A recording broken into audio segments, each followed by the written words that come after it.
Hello siya. Kamusta na? Happy 27th birthday.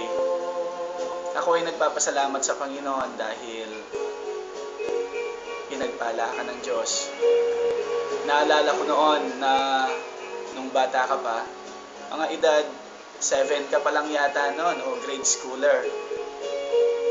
Pagka dating ng summer vacation, pumapasok ka sa daily vacation Bible School. Ilang taon na yung nakakaraan. 29 pa lang ako noon. Eh ngayon nga, magpo 47 na.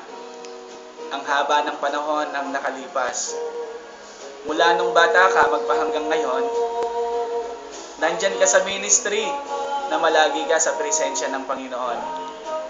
Kapag ka naaalala ko yung Shari, pumapasok sa aking kaisipan yung isang mahinhin, mabait, malambing, mapagmahal na Shari. Kaya nagpapasalamat ako sa Panginoon dahil magpahanggang ngayon, yung mga katangiang yaon ay nandyan pa rin sa'yo at hindi naalis. Dahil nga nanatili ka sa Panginoon. Naalala ko noon, Shari, nung bata ka pa sa DVBS, ikaw ang naging Miss Little DVBS namin. Dahil nga napakatalino mong bata. At ilang beses yon sa mga DVBS natin, palagi kang kasama. Nang mag-teenager ka naman, sumama ka rin sa ministry ng mga dancer, yung tambourine ministry. Ako ay tuwang-tuwa na nanonood sa inyo sapagkat napakabilis niyong matuto sa pagsayaw sa tambourine. At sa murang edad ninyo, nagpagamit kayo sa Panginoon sa pagsasayaw. Kaya naman, ang pagpapala ng Panginoon ay sumainyo. At dumating yung ilang pang panahon, nag-level up ka.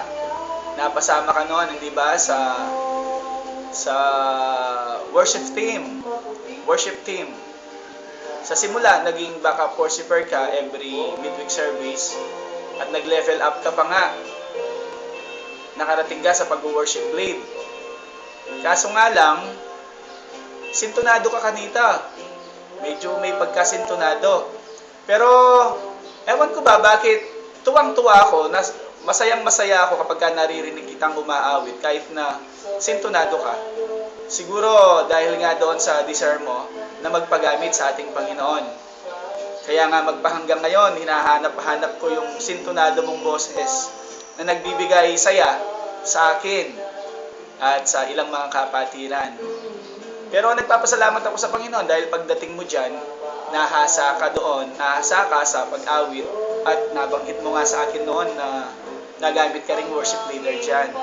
Praise the Lord! Talagang napakabait ng ating Panginoon. Naalala ko nung ikay nandirito pa, napaka-workaholic mo. Kapag ka nagkakaroon ka ng problem, kaagad-agad mong kino-confide, iyak ka ng iyak, iyak ka ng iyak. Pagkatapos noon, bigla ka ng tatawa ng tatawa. Ibig sabihin, na-release ka na kaagad, di ba?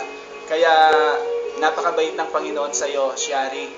Ako ay nagpapasalamat dahil pinagpala ka ng ating Panginoon. At happy 27th birthday uli. At nawa, maraming birthday pa ang darating sa iyo na punong-puno ng kasiyahan, punong-puno ng kagalakan, punong-puno ng kapayapaan at ng kasaganaan ng buhay mo. Palagi kayong nasa panalangin namin, palagi ka na nasa dalangin namin.